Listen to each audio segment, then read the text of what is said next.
before I start my speech,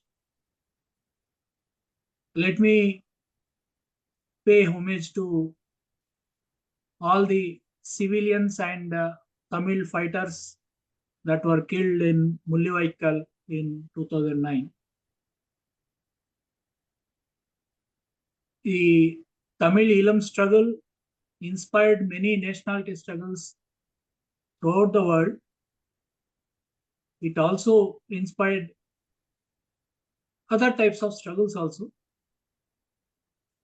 And the defeat in Mullivaikal was a blow to every struggle in that sense. So, once again, I would like to start my talk by paying homage to all the civilians and fighters of Mullivaikal who were killed in Mullivaikal. And Comrade Tiago and Comrade Gunesheganu. And all the audience who are now have joined this Zoom meeting. So let me, I am given to understanding that in last week or so, or some time back, Bela Bhatia has presented the factual situation, what is going on in Bastar now. So because I have not heard what Bela has spoken, some of it I may be repeating, but I'll try to cover other aspects also, which Bela might have not covered. Bastar, the struggle or revolutionary movement in Bastar has started from 1980, as most of you will be knowing, when Naxalite revolutionaries entered forests from Telangana. So immediately after entering, within a few months, one comrade was marked. There was a firing on the squad that entered there in Maharashtra, in Gadchiroli, and one comrade was killed. So right from the inception of the revolutionary movement in Bastar, as well as throughout Dandakaranya, Bastar including Gadchiroli and all. And in 1981, there was a huge massacre in Adilabad, in Indravelli. So there, more than a dozen Adivasi civilians were killed by indiscriminate firing by the police, Telangana police at that time. So starting from that time, the Adivasi movement has been facing repression. But revolutionary movement has been able to counter all the repression, and it has been surging forward since then. But a qualitative difference in repression started, we can say, from 2005. So the Prime Minister at that time, Manmohan Singh, declared that Maoists are the biggest internal threat to the country. And from that time onwards, the repression has increased multifold in Bastar and Telangana, Andhra, Jharkhand, Bihar, everywhere. So when we specifically come to Bastar, Salwa Judum was started in Bastar in 2005. Salwa Judum, as most of you know, a section of the Adivasis were pitted against the masses of Adivasis. That section was led by Mahendra Karma, a landlord belonging to Adivasis only. So this was aided and abetted by the state. the Salvajudum goons were completely aided and abetted by the state police and central paramilitary forces, and they started attacking the villages, Adivasi villages, and at that time, nearly 300-400 or more than 300-400 villages were burnt, and lakhs of people were displaced. Many of them were kept in state-led camps within Bastar, and many migrated into neighboring Telangana also. So they lost their homes at that time. But Adivasis rallied behind revolutionary movement and fought back this Salvajudum. And finally, that physical fighting back was also taking place on the ground against Salvajudum. And at the same time, some intellectuals had also filed a case against Salvajudum, and in one of the rare positive judgments towards the people's movement, Salvajudum was Supreme Court held up that the state government has to immediately stop Salvajudum. That was the judgment at that time. So by 2009 or so, or 2010, Salvajudum was defeated. But then state didn't stop there. Then it started Operation Green Hunt. So on the, with Operation Green Hunt, designed by Chidambaram at that time, they unleashed a massive repression on Bastar, especially Bastar, and Gadchiroli and Jharkhand also. The whole the completely training, building roads, special training of CRPF, Cobra has started at that time. These were given jungle warfare training. So all this started at that time during Operation Green Hunt, and enormous amount was allocated for the budget for carrying out this Green Hunt. So at that time also, many Bastar Adivasis have suffered enormously. Dozens and dozens of Adivasi people were also killed. Maoist revolutionaries were also killed. But still, revolutionary movement, even at that time also, Chidambaram at one time said that we will be finishing off the Maoist movement within 3-4 years. He set the target that we will be finishing it off within 3-4 years. But that was not to be the case. Revolutionary movement could withstand the onslaught of Green Hunt and fought back. And by the end of Congress regime, Congress was defeated at the center, but revolutionary movement fought back the Green Hunt. In fact, after the Salvajudum, Maoist party ranks were filled with so many hundreds of Adivasis because they wanted to fight the Salvajudum. So as we know, repression begets revolt.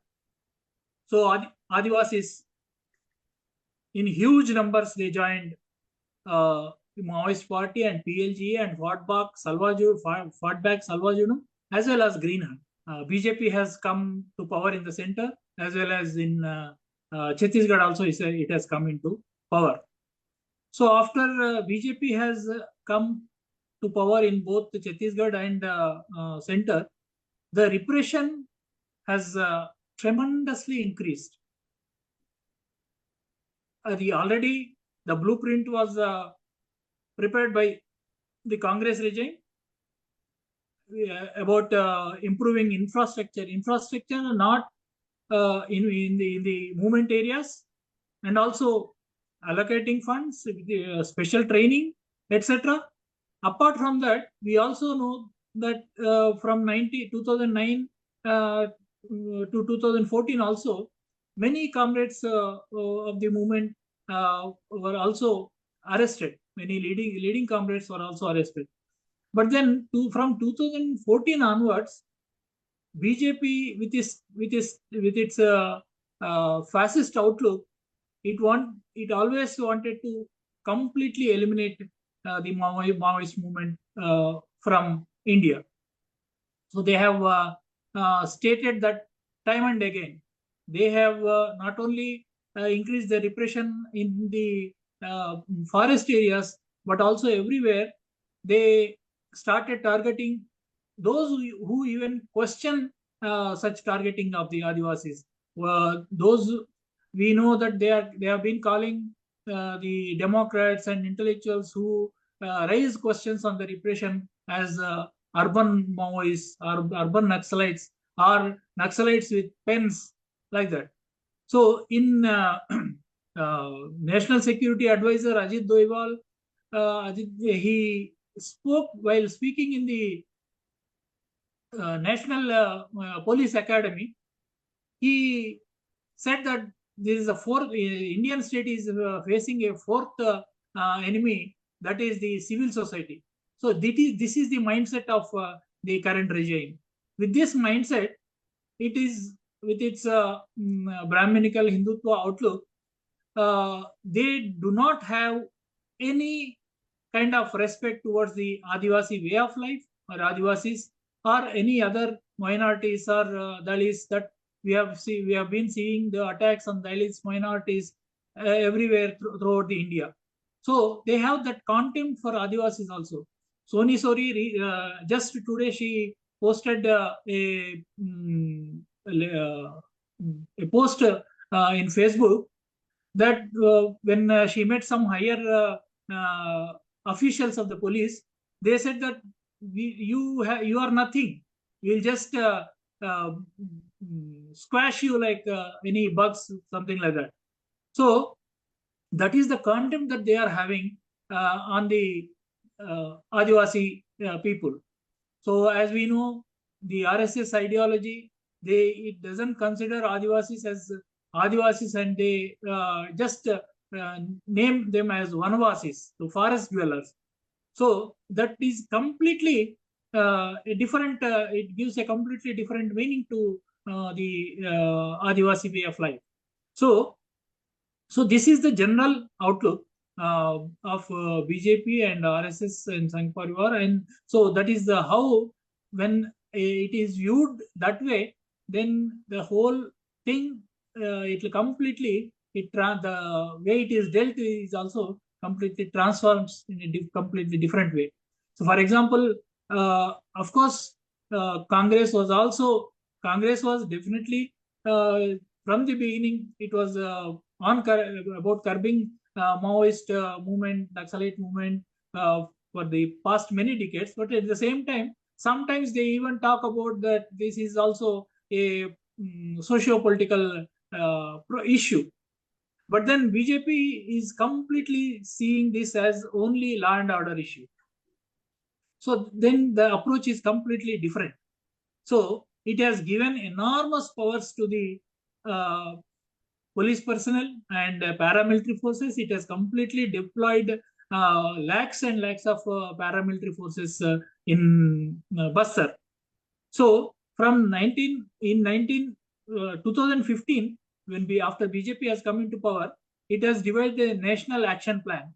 So since then, there is a qualitative leap in states' way of dealing the states' counter-insurgency strategy. And apart from that, in 2016, they again started Mission 2016. It lasted for about 1 year. And then in 2017, when Rajnath Singh was the Home Minister, he started Operation Samadhan and later Operation Prahar. These are the operations that were conducted in Bastar. In Jharkhand also, there were various different operations were conducted, like Operation Anaconda, etc. That so these lakhs and lakhs of CRPF personnel and not only CRPF, CIS, ITBP, Indo-Tibetan Border Police, who are to guard the Indo-Tibetan border. Now they are deployed in Bastar. Sashastra Seema Bal, who are to be there in Nepal and India border, they are now in Bastar. So the Bastar is seen as though it is some inimical country. That way they are dealing with the people there. And recently, since in 2022, again, so from time to time they have been launching new operations, etc. But still they are unable to curb the Maoist movement completely. It is not that the movement is not facing difficulties. It is definitely facing acute problems because of the repression and all. But even then, till 2023-24 also, they could thousands of Adivasis mobilized into struggles. And then now, in 2022, they devised a Suraj Kund scheme. In that scheme, that is also, Suraj Kund is a place in Haryana border, Haryana-Delhi border. There, all DGPs and home ministers assembled under the leadership of Amit Shah, and they devised the Suraj Kund scheme. They, with a coordinated plan, they started again. These coordinations have been going on, but they started much more intensely all these operations. And then in 2024, Amit Shah, he started in 2023 October or December, I think. He's declared that we will finish off last Maoist also. Will exterminate them by 31st March 2026. And saying that, they started Operation Kagar. Kagar means on the brink, but it means the last, we can say, the last war. Though it is a literal meaning is on the brink, I mean saying that Maoist movement is on the brink. They want to say that, and so they are named this operation as Operation Kagar, which can be loosely translated as last war or last operation. And after this operation has been launched, many more, 3 more lakhs of central paramilitary forces have been mobilized into Bastar. So now Bastar is saturated with police camps and fortified police stations and these paramilitary forces. Apart from that, they have recruited erstwhile Salwa Judum goons into district reserve guard. So these district reserve guard have been going on a killing spree, and with all the impunity they are doing this. So no law is binding them. They are not. They are completely encouraged by the the state forces, and they are actually, because they are the local people, local Adivasis, and many of them have earlier worked in the Maoist movement. So they, in spite of Supreme Court saying that this Salwa Judum has to be completely abandoned, then they started recruiting them as SPOs, but then Supreme Court didn't gave a judgment against that also, and then so they just renamed SPOs into DRG, District Reserve Guard, and with immediately after coming out, they immediately are given weapons and just let loosely. So we know that when Swami Agnivesh visited Bastar, he was attacked mainly by DRG. And also when B.D. Sharma, who dedicated his life to the Adivasis of Bastar, and who is one of the most respected people among the Adivasis, when he went to Bastar, he was stripped almost naked. He was just left with underwear, and he was beaten. That is the state of affairs that the police in Chhattisgarh is resorting to, encouraged by the powers that be in the center as well as in the Chhattisgarh state government. Of course, these are all why all this is taking place, that we have to see. So ever since even before the Operation Kagar has started, they started setting up camps everywhere. In 2017, almost 350 paramilitary camps were set up in Bastar alone. So, and meanwhile, in 2024, after Operation Kagar has started, even before that, many, in the name of corporate security, they have filled the whole of Bastar with police camps and fortified police stations. So, in Bastar, uh, almost now you will see for every 2 or 3 kilometers or 3 to 5 kilometers, one police camp or police station is there. Every camp houses around 400 to 600 police personnel. Meters. And and then it has become very difficult for Adivasis to carry out their normal activities. So whenever they have to go to any market and for everything, they have to go through so many checkposts.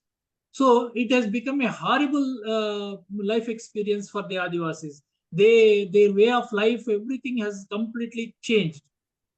And after this, after, as I said earlier, after Amit Shah's declaration that about Operation Kagar, up to now, in not even one and a half years have passed, nearly 500 people have been killed, both Maoists as well as unarmed civilian Adivasis.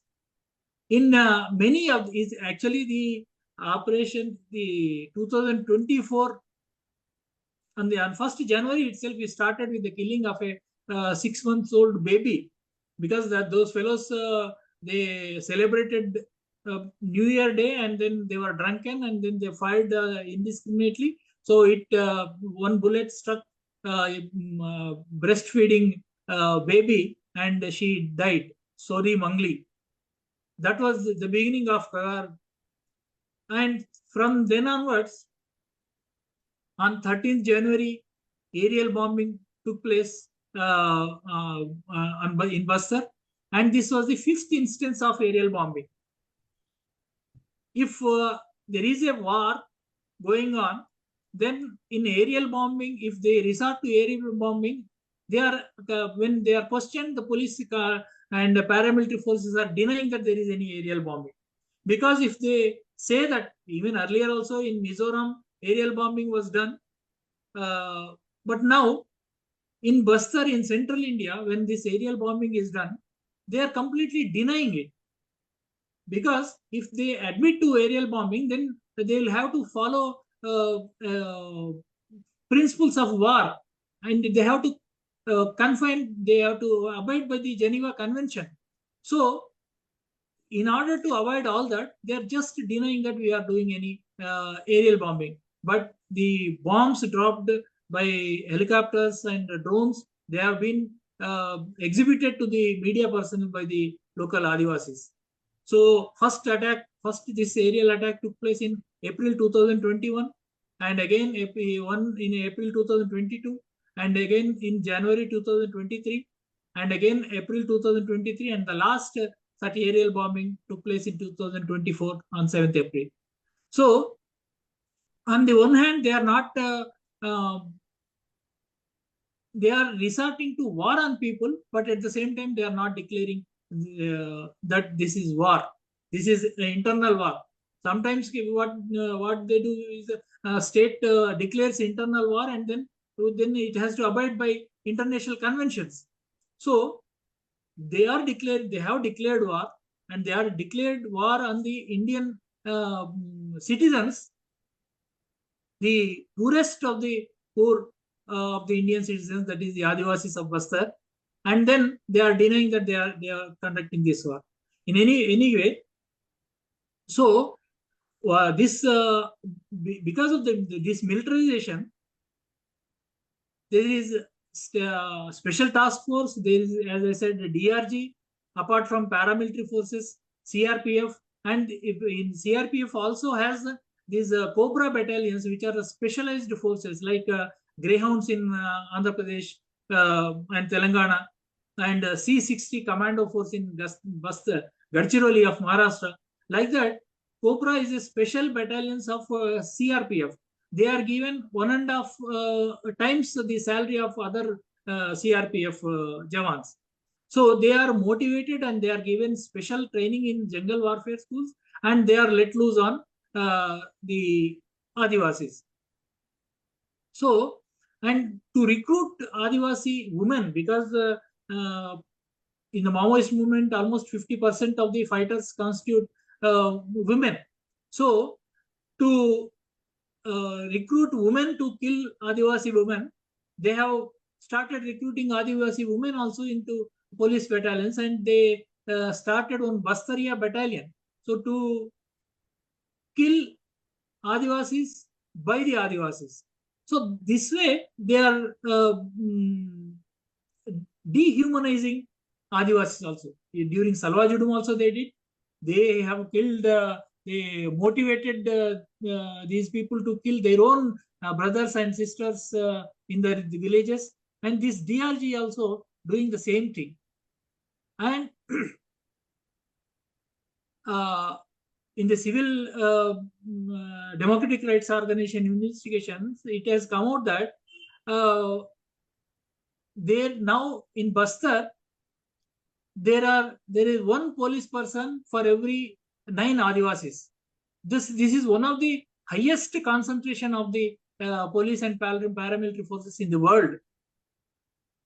Not just India, in the world itself, this is one of the highest concentration of the paramilitary security personnel. And in Abujmad area, Mad area, you may have heard about Mad. That is one of the still more remote areas and still more backward areas, even in Bastar. In that Mad area, now army has trying to take over 54,000 hectares of forest in the name of maneuvering. So between Sonpur and Garpa villages, the army is trying to take 54,543 hectares. So the collector is issuing memos, notices to the Adivasis residing there to vacate those places and hand it over to the government. So this is one thing. So in that Mad area, for every 3 Adivasis, there is one police person. You can imagine how the Adivasis are leading life there. And in the past, as I said earlier, there are almost 400 to 500 camps, and Adivasis have to pass through these camps for any activities. This is one thing. So after Operation Kagar has started in 2024, as I said, almost 500 people have been killed. Just recently, they started one operation in this summer on April 21st, Operation Karreguttalu. This Karreguttalu area is about 60 into 20 square kilometers, 1200 square kilometers, completely comprising of hills and caves and forests. So saying that Maoist leadership is completely concentrated there, they mobilized 20,000 to 28,000 paramilitary forces and DRG forces and state police forces just to surround 1200 square meter of area. So they completely encircle this area. From April 21st onwards, they started this campaign, Operation Karreguttalu. This is just bordering Telangana, and part of those hills fall in Telangana and part in Bastar. And they have surrendered this area, and they due to heat, some of them faced a heat stroke and they had to be transported and all. But somehow, on the first 1 or 2 days, they killed 3 women, and then they started bombing with helicopters. They took the help of 3 Air Force helicopters. for supplies to the security personnel, as well as for dropping bombs also. So this way, you can imagine 20,000 to 28,000 forces in a small area. And finally, just on May 11th, May 10th, they wound up the operation after 21 days of operation. And just before that, on 6th, they killed 22 people. We are still not sure who they are. Some of them are definitely Maoist fighters, Maoist this thing. But there are also reports that some of them are unarmed Adivasis. So on 6th they kill. You can imagine the cruelty that the dehumanization that these security forces have undergone during this process when they have killed these persons on 6th and their bodies were recovered on 22nd itself. On Chhattisgarh CM on the same day, on 10th, I think, 10th morning, Chhattisgarh CM declared that in this operation, security forces have killed 22 people. On the same evening, Chhattisgarh Home Minister denied that any Maoists were killed. And then he also said that there is no such operation. He completely denied that. We still are unable to comprehend why they have done this. So for in between, they have floated news that 30 people are killed one day, and on the other day, some 40 people are killed. Like this, it created a lot of confusion also and anxiety also among the people. But they all proved to be false news, fake news. But then these 22 people, it also people thought, because when Home Minister himself denied that any people are killed, people thought that this is also fake news. But that was not the case. 22 people are actually killed, and they were all dumped in Bijapur mortuary, which could house only 11 people. So till uh, after 1 week, they didn't declare that they have killed the people, and the bodies were not preserved. And then after 1 week, when finally CRPF DG and Chhattisgarh Police DG, the DGP, they announced that this operation, we are wounding up this operation. Then they declared that we have killed 22 people, and recovered so and so arms. And then by the time when the villagers went to collect the bodies of the Adivasis, the whole bodies were ridden with insects. So this is the dehumanization that the forces, the state has turned the forces into.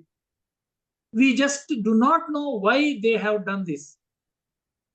First day killing, and then denying that they have killed, and then declaring again that they have killed, and not declaring the names, not telling the people that they have been killed. So they came to know, the village people came to know only when some DRG people who hail from the same villages, they called these people and said that we have killed, our forces have killed your people, and come and collect bodies. So this is what is going on in Bastar. And not only this, actually it is this is killing is one part of the repression that is going on. The most horrible thing that is going on is this: they are conducting a war on women's body and dignity. So many dozens and dozens of women have been raped en masse.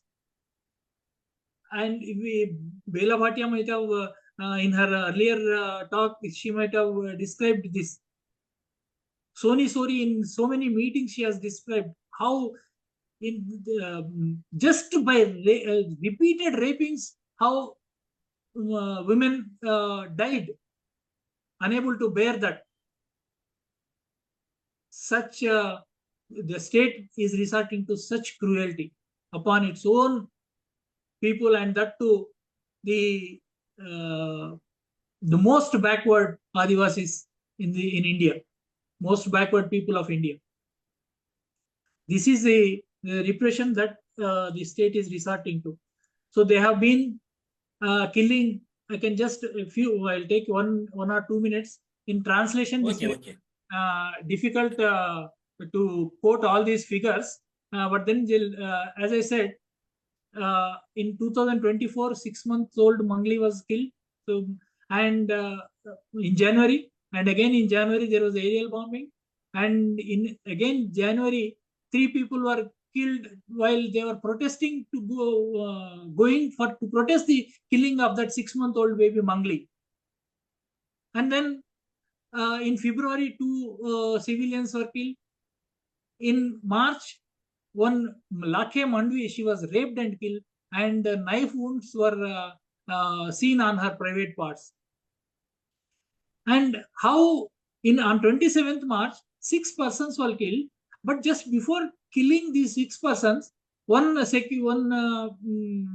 soldier, one of the police fellow, he captured a photo of one person whose hands were tied behind his back, and it was uploaded instantly into social media. And after that, his dead body was also shown. That means it was a clear case where he is captured and he was detained. His hands were tied in his back, at his back, and then he was killed. So this happened on 27th March. And again, there is Sarva Adivasi Samaj. Those leaders were also arrested. One Sarju Tekam, who is the president of this Sarva Adivasi Samaj, he was arrested. And then one in April itself, 13 people were killed. Among them, one was Kamli Kunjum. She was a deaf girl. These fellows shouted her to come out, or she instructed them and she couldn't understand them. She was a deaf person. Because she didn't oblige, she was killed. And in April, 29 people were killed, including Maoists. But only 12 of them were killed in actual encounter, and 17 were captured after they were injured or they could not fight, whatever. And then those 17 were killed in fake encounter. And Bela Bhatia and other people were recollecting one incident where 6 people, villagers, were ordered to carry the dead bodies who were already killed in encounter or fake encounter. And after they carried these bodies and placed in the van, because they don't want any witness, they killed those 6 Adivasis also who carried those dead bodies, and dumped them along with them, and then shown the figure, increased the figure. Why this is happening? The political and economic factors, let us go a bit later. This is also happening because the police are given monetary incentive to kill. If somebody is captured and killed, if already some reward is there on some Maoist, then that reward is distributed among those forces who have participated in that action.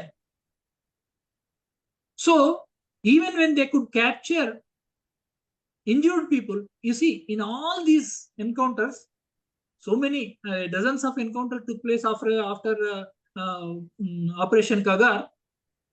No one injured person, injured Maoist is there. Not even one injured person was captured and admitted into the hospital and admitted into jail. So everybody was killed. When encounter took place, naturally some people get injured and they will not be able to fight back. They could have been captured and sent to jail. But no, they have been killed because the reward on their heads, it is taken by the forces who are participating in that. This has given rise to a very lumpen practice and deadly practice among the security forces. They are killing civilians also, unarmed Adivasis also. They may be Maoist sympathizers. They may be participating in some mass protests, mass organizations, and all, but they were unarmed. So these unarmed people are also they are killed, and then they are declared that such reward is there on their heads, which actually is not the case. They are simply they live in the villages. So to that's why we are when 29, 30 people are killed, they are getting 1 crore, 1.5 crore reward. So for rewards, they are increasing the number of killings. This is how the state is doing. So in these past 1.5 years, the encounters as I said, in April 2024, 29 people were killed. Again, in May, 12 PDA villages were killed in fake encounter. There is a village PDA, 12 people were killed. They were all civilians. That is what the villagers reported. And on 8th May, on 23rd May, 8 civilians were killed in a school. On 7th July, 7 Adivasis were killed in Narayanpur, that is North Bastar. On 5th October, 14 cadre were surrendered and killed. In one incident, not one, in at least 3 incidents, one comrade, senior comrade Dasru, he was a state committee member, and he was because he was very ill, he was left in a village. There was just one attendant to help him. So they came to know about him. They captured him along with Dasru. Another comrade who was assisting him, he was also killed. But to make it a fake encounter, they just captured 5 more villagers from who were working in the fields, and they killed along with them and declared that 7 Maoists have been killed. Likewise, there was one more comrade who was very not very aged, but he was very ill comrade. He belonged to Telangana. He was also in a village. He was captured and killed. And you might have heard about comrade Renuka, who is a very good author. She wrote about nearly 40 stories about Adivasi life and revolutionary life and all. She was also there in a village for about 1.5 months. She was unarmed. She was among the villagers. She was captured and killed last month, and she was brought to Telangana, and thousands of people attended her funeral. And her story has captivated and inspired many other people also in other states. And they were very saddened how this very talented writer and revolutionary was cold-bloodedly killed after capturing and interrogating her. So these are, and in 16th January 2025 also 17 Maoists are killed. And as I said, in the recent Karreguttalu operation, 22 Maoists were killed in one incident. We are not sure who. Definitely, many of them are Maoists, armed Maoists. Whether they were injured and captured and killed, that also we don't know. But as I said earlier, they completely decomposed dead bodies were handed over to the family members. This is how the security forces are dehumanized and behaving in a very barbaric manner. And this is not just the fault of those lower rank police people, but this is directly encouraged and abetted by the highest officials of the police and the political leadership of bourgeois political leadership of this country. Bastar has resource curse.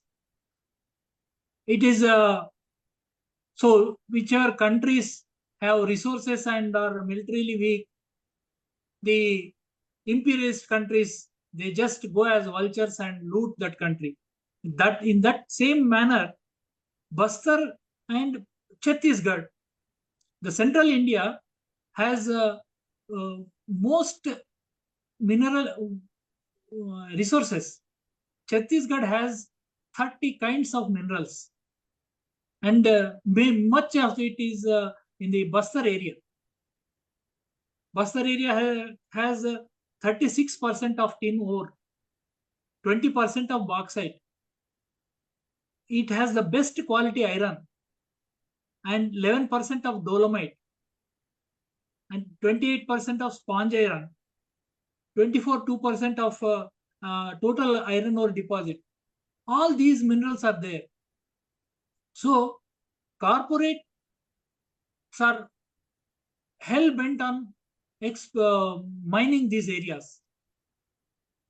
So there are, so what are they want, there are protections for Adivasis, constitutional protection and protection by law.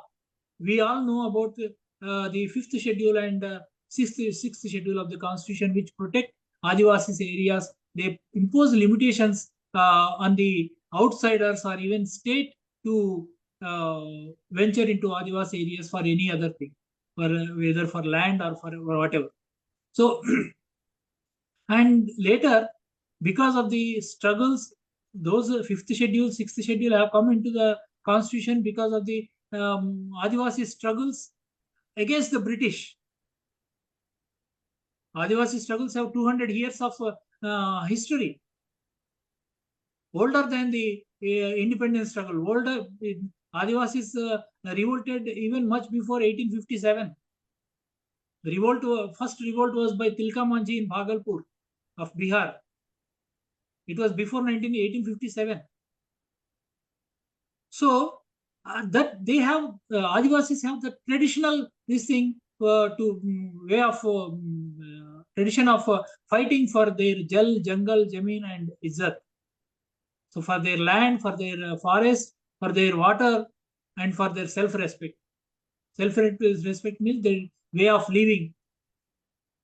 So that is why even after thousands of years, they have distinct way of life. So you cannot just go there. And Chidambaram once said that we should not leave them as people in museums. So that type of contempt Chidambaram had regarding Adivasis. The same contempt continues in the present rulers and in much more aggressive way. So they want all those resources. That is one point. So for resources, what is the way in Adivasi areas? They have to take the permission of the Gram Sabhas. PESA Act, Panchayat Raj Extension Act, in scheduled areas, it mandates that Gram Sabhas have to give permission for any takeover of land, for mining or for road construction or for anything. But they want to, and naturally, they do not want this type of destructive development in their land. They don't want these roads to wide, extensive road building in their lands. Soni Sori and Raghu medium, who was Mulwasi Bachao, young vice president of Mulwasi Bachao Manch, an Adivasi organization which is fighting for removal of the police camps, which of course is now banned. I'll come to that later. But when they spoke, they are clearly saying that we want roads. We want roads, but not this wide roads. We don't have cars. We don't have big vehicles. Why do you want this wide road, 100 feet road, 80 feet road? We have at the most motorcycles, or some of them we have tractors. You just construct, if you are saying that this is for the development of Adivasis, then construct road just for tractors, for motorcycles, which we have. We do not have any cars or big vehicles. Why are you constructing so many highways in our areas? That they are They are building the roads. One, to take out the resources from their truckloads of ores from that area to the other parts for corporate mining. And second thing is for the transport of the security forces, exactly to facilitate this corporate mining and also to eliminate the Maoist movement, which is the backbone of the Adivasi movement in Bastar. So for this purpose, it is a revolution. The Indian state, Indian corporates, and even imperialists, they do know that the revolutionary movement has the potential to spread throughout India. Chhattisgarh IG has said that there are just only 1200 to 1500 Maoists. Then to just eliminate 1200 to 1500 Maoists, are you concentrating so many lakhs of police there? He has clearly said that there are only 1200 to 1500 Maoists. Already from 2024 onwards, they have killed 500 people, and they are showing that so many hundreds have surrendered. So where are the Maoists then? Why are you concentrating so many people? They know that that is not the case. Maoists, and it is not just confined to Adivasi movement, but it has the potential to rouse the toiling masses of the country, because the crisis is increasing, unemployment is increasing, ruling classes do not have the solution for these problems, and that may give rise to uprising.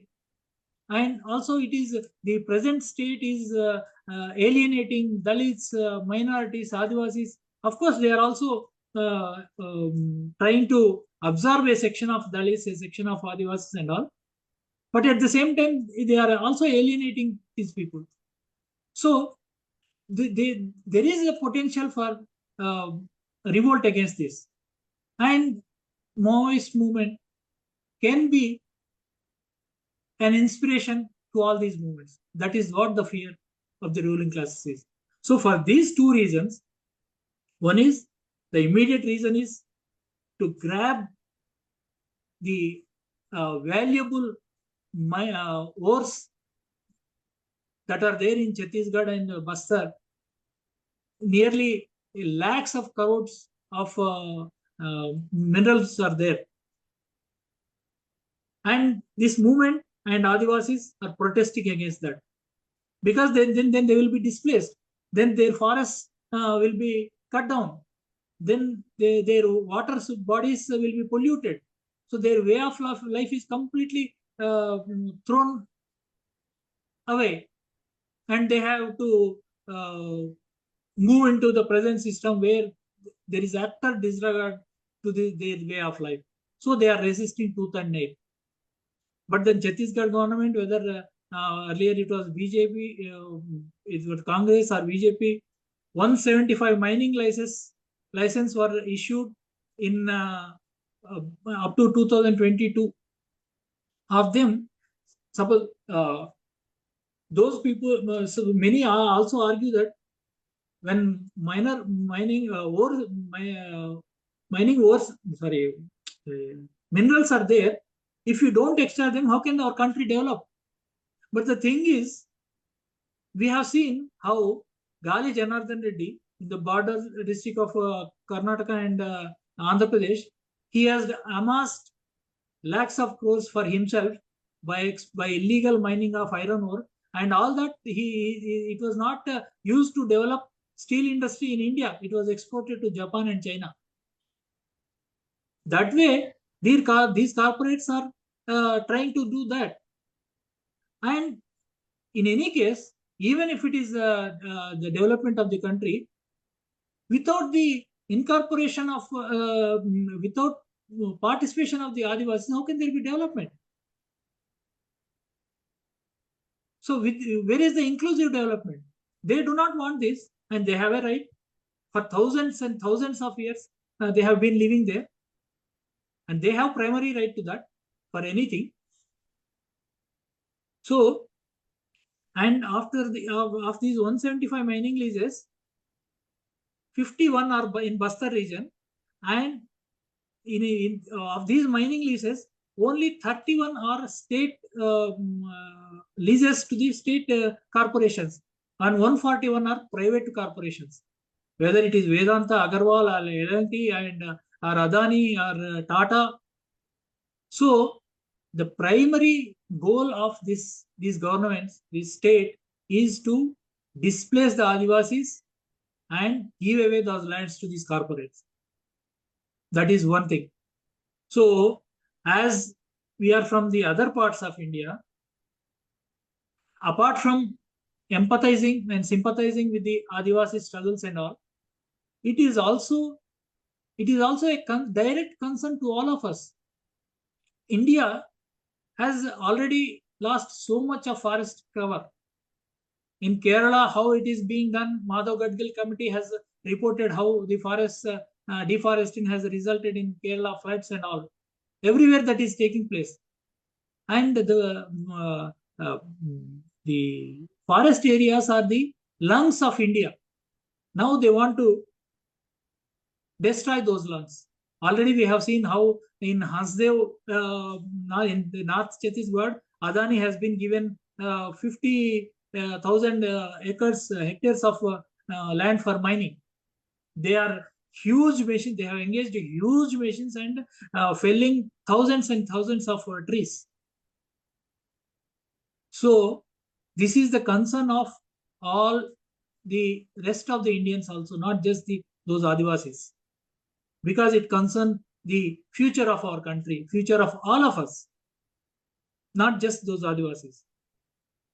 So the government is hell-bent on this repression for these two reasons. One is mining, for corporate mining, and second is decimating the revolutionary movement, which has the potential to arouse the masses in other areas also, and that is why they are branding any Democrats as urban Naxals and Naxalites with pen. They are even branding a smallest protest. Even Congress people, even Rahul Gandhi is branded as urban Naxalites when he sometimes takes up issues of Adivasis or other takes up such positions. So this fascist regime, but the state knows that revolutionary movement can act as a nodal point for revolts throughout the country for their betterment of life, and that is why they are hell bent on curbing this revolution movement, and that is why they are unleashing this repression. The government is hell bent on setting up camps and also for corporate mining and all. This is not going uncontested and unprotested. Of course, the traditionally under the leadership of Maoist party also, and it's a mass organization also. There were so many protests and that is going on. But apart from that, for the past 3-4 years, a new phenomenon has arisen in Bastar. See, in 2019, first a big protest took place in Dantewada against setting up a camp in Kotali village. That was one. And then in 2020 December, in North Bastar, this is Kanker district, at Pakanjur also there was a huge protest against setting a BSF camp there. So these camps, what they are doing is they suddenly come one night and then take hundreds of security personnel come and take hold of the land and then set up their camp. So like that, on 11th May of 2021 also, BSF people came and tried to set up a camp at Silgir in Bastar. And then when next morning people saw that BSF is trying to set up a camp, CRPF is trying to set up a camp, then they protested. Thousands of people marched there. From 20,000 people marched to the site on 17th May, and they demanded that the camp be removed from there. And there was a lathi charge, and firing also took place, and 3 Adivasis were killed. But then, from then onwards, all those thousands of people, they sat there itself at the campsite, sitting on a dharna. This is while on one way in on the border of Chhattisgarh and Delhi and Haryana, farmers were protesting during Corona time. At the same time, these Adivasi youth were protesting. Adivasi people were protesting against the camps in Silgir, and they sat there for 1.5 years. I mean, people bring their rice and everything or whatever they to eat. They cook there itself, and they sit there for 1 week or 10 days, and then these people move out, and another patch of people, some other, from other villages, come and sit there like that continuously in a peaceful manner in the so-called constitutional and legal manner or Gandhian way. They sat there in protest. This is one of the longest that peaceful protests this country has witnessed. And though the protest was led by youth, educated youth of Adivasis. This was also a first time spontaneously they formed Moolvasi Bachao Manch, and they led this struggle. And inspired by this, all over Bastar, whether in South Bastar or North Bastar, at 34 sites, the protests took place. These dharnas took place continuously for months together. Of course, Silgir protest continued for more than 2 years, I think, till it was banned in 2024 October. Moolvasi Bachao Manch was banned despite the government itself admitting that it is a peaceful protest. It was banned, and its president Raghu Mediami and his vice president Sunita Pottam and 50 or 60 more people of belonging to Moolvasi Bachao Manch have been languishing in the jail for the past 6 months. In spite of protesting only peacefully. And I'd say there at 34 sites, these protests are going on. They protest both for, especially, they do not want camps there, because with the setting up of camps, their whole life becomes topsy-turvy. That's why they protested this. In Bijapur, Rampuram, Nambi, Vechapal, Gorna, Ambeli, Fundari, Bangoli, like that in many places. In Sukma district also at 6-7 places. In Dantewada also some big protests took place at 5-6 places. In Kanker and in Nananpur, in total, in the Bastar, at 34 sites, protest, they sat in dharna for months and months together. Of course, the longest being in Silgir. So now all those, of course, in all the places, it was not led by Moolvasi Adivasi Bachao Manch itself. They are different spontaneous organizations. Like that, in one Sarva Adivasi Samaj is there. It is the a conglomeration or a federation of many Adivasi, their own traditional structures. It is a formation, coordination committee of that structure, Sarva Adivasi Samaj. Its vice president, Surju Tekam, was also arrested.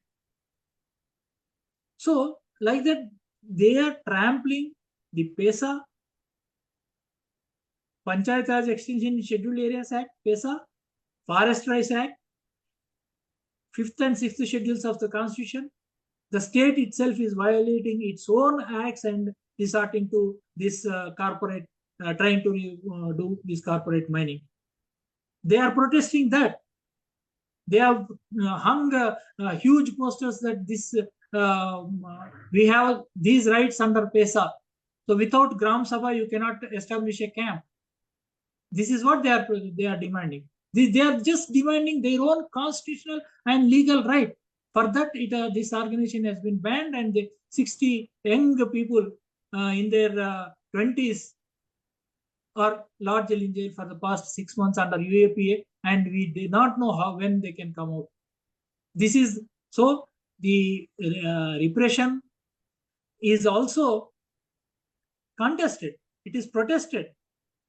Not only this, while this repression and resistance is going on, the BJP government, as soon as in 2024 it came into power in Chhattisgarh once again, they have given a call for peace talks. But the condition is, if Maoists surrender the arms, then we can have peace talks. Then naturally Maoists have definitely said that this is not way to peace talks. We are always ready for peace talks, but surrendering arms is not an option. And then in this year, in February, actually some people initiated one peace dialogue committee and gave an appeal to the government as well as Maoists to cease fire and initiate peace talks. And then the Maoist party responded on 28th March and they gave a statement that keeping the interests of Adivasis in mind, because this brutal killings of tens of Adivasis is going on, we are ready for peace talks. You can take the initiative, and it also gave a call to the government. It also said to the government that for to build an conducive atmosphere for peace talks, you first cease fire. Then we can talk about peace talks. And then this was the first statement on 28th March. And then after 10-15 days or so, or I don't exactly remember the date, but within 1 week or 10 days, another statement and interview came that we are ready to unilaterally declare ceasefire. You also, if you reciprocate and a conducive atmosphere is there, then we can come for, or peace talks can be initiated. So after the Maoist party has given this statement, then concerned by the killings in the Adivasis, many intellectuals from all over India also came together. A month-long or 2 months long process has taken place, and on 8th and 9th of this month, a coordination committee for peace is formed at the all India level. This is still in the formation stage only. So many people have to be included from so many areas, especially from Chhattisgarh and Jharkhand, where this war is, or repression is going on. This genocide of the Adivasis is going on. So an initiative has begun, this with the coordination committee for peace, and there are so many in Andhra Pradesh and Telangana. So many rallies and meetings are taking place in district headquarters and Hyderabad, etc. They are also planning to hold such meetings in Chhattisgarh and Singh. So at this juncture, it is very good that Forum Against State Repression in Tamil Nadu has organized this talk, and FASR also and other democratic and democratic forces in Tamil Nadu also have to join this peace effort. And the call is given as ceasefire peace talks with Maoists. This is the call that is given.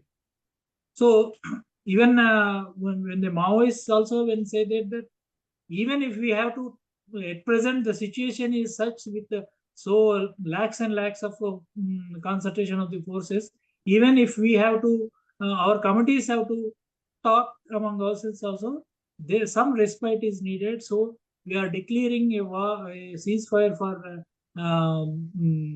6 months. A statement from Telangana committee has come that we are declaring unilateral ceasefire 6 months, and then if you reciprocate, but it is not that if they are attacked, they won't fight back. It's not that, but they won't on their own carry out any attacks. That's what unilateral ceasefire means. So they have declared that, and then but the Chhattisgarh government and even the central government have been adamant that no, we will be finishing off the movement, every last Maoist by 31st March 2026. But that is only a hallucination of the ruling classes. It can never happen, because these types of declaration have been made earlier also. Chidambaram has said that we will be finishing of the Maoist movement within 2-3 years, but still, after 1.5 decades have passed since he made that declaration. But the thing is, now Adivasis are being killed in en masse. The genocide is taking place. It is the duty of all the other Indians to protest this genocide and stand in support of Adivasis.